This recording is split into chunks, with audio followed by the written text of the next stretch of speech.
জীববৈচিত্র্য বিনাশের একটি কারণ হলো ভূমির ধস। দাবানলের মাধ্যমে উদ্ভিদ ও বন্যপ্রাণী পুড়িয়ে জীববৈচিত্র্য ধ্বংস হয়ে যায় অরণ্যে। মার্কিন যুক্তরাষ্ট্র ওয়াশিংটনের উপকূলীয় বাস্তুতন্ত্রের সর্বোচ্চ খাদ্য হলো তারামাছ। বর্তমানকালে বিপন্ন প্রাণীদের মধ্যে অন্যতম হলো আফ্রিকান বন্য ওরা সেই যে কালী পুজো থেকে বাজি ফাটানো আরম্ভ করেছে, এখনো অব্দি থামছে না। আমি এত বড় ছেলে হয়ে একটা ফুলঝুড়ে জ্বালাতে পারলাম না, এসব দেখে নিজেকে অচল ধানকল মনে হচ্ছে। ভালো হয়েছে, আমায় পড়তে দে। আমি কি তোকে বিরক্ত করছি? তুই বল। আমি তোকে বলছি যে আমার সমস্যাগুলো তো একটু বোঝার চেষ্টা কর। এই বয়সে যদি বাজি না ফাটায় তাহলে আর কবে বাজি ফাটাবো? সেটাই ভাব, তুই বড় হয়ে গেছিস, তোকে আর বাজি পোড়ানো মানায় না। বড় মানে কি? আমি ফুলঝুড়ে বড় বড় আমি বোম ফাটাবো, দুমদাম আওয়াজ হবে, আর একটু ভয় পাবে। কি যে আনন্দ তোমার বলে বোঝানো যাবে না। আমার থামলি কেন বল? কুকুরের লেজে কালীপটকা বেঁধে দেওয়া, পাখিদেরকে সুস্থ হয়ে বসে থাকতে না দেওয়া, মানুষকে অতিষ্ঠ করে তোলা, শব্দ দূষণ করা, এগুলো কি স্বাভাবিক আনন্দ? একেবারে পৈশাচিক আনন্দ। যাই বলো, আমি বোম ফাটাবো, টাকাটাও কিনে নিয়ে আসছি।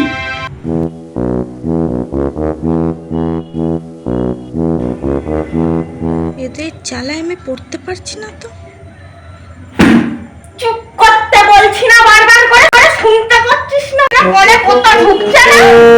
বেশি ঝামেলা করলে না ওদের রকেট বাজি বুঝে দেবো, সোজা চাঁদে দিয়ে ল্যান্ড করবি। চিন্তা করার মতো একটা বিষয়। এটা কি সত্যি সত্যি করা যায়? যদি করা যায় তো কেউ চেষ্টা করেনি কেন? তাতে আমার কি, আমি পড়ি। কালী পুজোর সাথে বাজির সম্পর্কটা অনেকটা বিরিয়ানির সাথে মাংসের মতো, একটা ছাড়া একটা অসম্পূর্ণ রয়ে যায়। আর আমাকে দেখো, আমি কালী পুজো বাজি ছাড়াই কাটাচ্ছি, অনেকটা নিরামিষ বিরিয়ানির মতো। বেশি বক বক করিস না, তোতান পড়ছে, ওকে পড়তে দে। রেস্টুরেন্টে গিয়ে চিকেন বিরিয়ানি অর্ডার দিয়ে পরিস্থিতির চাপে বাধ্য হয়ে কখনো ভেজ বিরিয়ানি খেয়েছো? খেলে বুঝতে পারতে কষ্টটা ঠিক কোথায় লাগে। এক্সপেকটেশন কি ছিল আর রিয়েলিটি দেখালো, আমি দুজক ভরে দেখলাম। এ তো পাগল করে ছাড়বে। ও মাইকে টাকা দিয়ে দাও তো, কানের কাছে ঘ্যান ঘ্যান করে যাচ্ছে। আমি কোথায় টাকা পাবো? আচ্ছা জ্বালা হলো দেখছি। এই সর, তুই আমার স্কুল ব্যাগের মধ্যে 10টা রকেট বাজি আছে, নিয়ে এখান থেকে সর। তুই বাজি কিনে আমার থেকে লুকিয়ে রেখেছিস?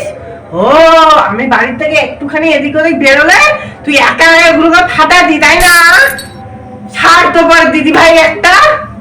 সে নিজের কথা না ভেবে অন্যদের খুশি করার চেষ্টা করে যায় ক্রমাগত, তার কথা কেউ ভাবে।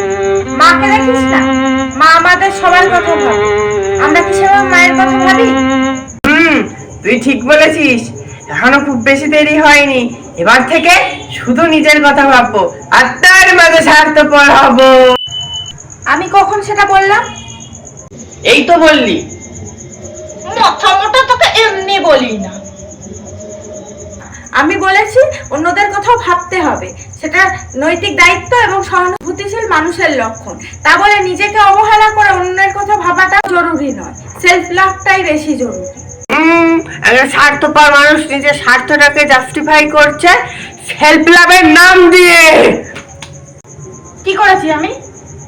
তুই একটা স্বার্থপর মেয়ে। কি করেছি রে আমি? তখন থেকে স্বার্থপর স্বার্থপর করে যাচ্ছিস। বাজি কিনে লুকিয়ে রেখেছিস। ওই বাজিগুলো আমার জন্য ছিল না, তোর জন্যই কিনেছিলাম। জানতাম তো তুই এরকম ক্যান ক্যান করবি। আগে বলবি তো ওগুলো আমার জন্য ছিল।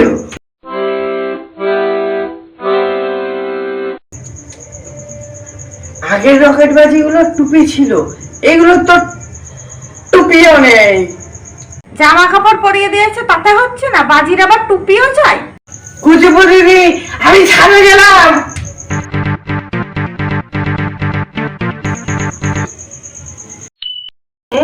একটা স্বার্থপর মানুষ নিজের স্বার্থটাকে কি সিদ্ধ করছে না? বাতে সিদ্ধ করছে। ও, আমি এদিক ওদিক বাড়ির থেকে বেরোলে তুই একা একা ওগুলোকে সাবার করতে পার। এই খাবার নাকি সাবার করতাম?